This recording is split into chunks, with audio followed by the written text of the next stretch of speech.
People slowed their pace and looked at me from a distance.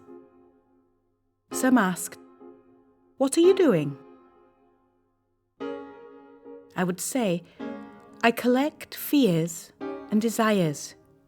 Do you have one for me?" January the 15th, 2011. Female, age 28, occupation, student and mother. Place of residence, Aachen. My deepest desire is to live my life to its fullest extent. That makes me think of a quote by Goethe.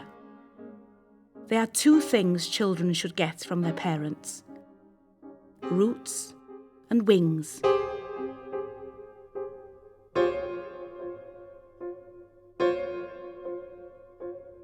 Deepest desire.